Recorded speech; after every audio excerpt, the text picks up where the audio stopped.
Quel est donc le message et la substance de cette épître aux Éphésiens en particulier?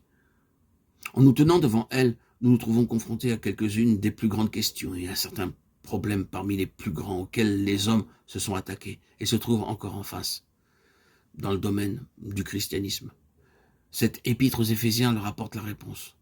Mais combien peu sont ceux qui voient la réponse, et encore moins nombreux sont ceux qui, s'ils l'ont entrevue, sont prêts à la suivre. En un temps de guerre quasi mondiale, il y a ces pays qui ne prennent aucune part dans les conflits et qui ont raté les honneurs parce qu'ils n'étaient pas libres d'y participer. Des complications, des divisions internes et des engagements ont lié leurs mains et les ont rendus neutres.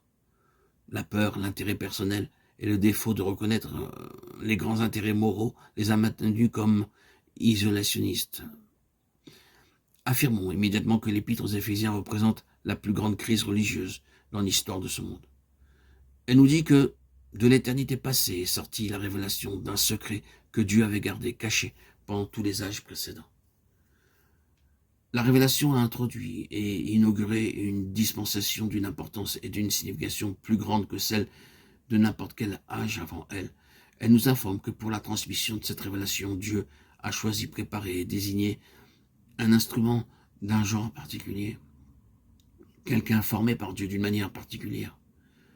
Cet instrument, Paul, n'a jamais été ordonné ou désigné pour cette œuvre par des hommes, quoiqu'il fût reconnu et envoyé par l'Église. Il n'a jamais été enseigné ou préparé pour cette œuvre par l'homme. Il a tout reçu du ciel, directement et de première main. Il a été traité par le Seigneur d'une manière qui correspondait entièrement au dessein pour lequel il a été choisi.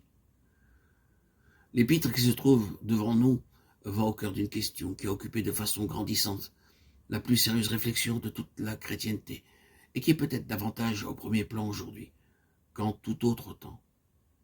C'est une question d'une très réelle importance pour tous les chrétiens, mais malheureusement, elle a été amenée à un niveau au-dessus de la personne ordinaire, par un terme savant qui est très largement employé.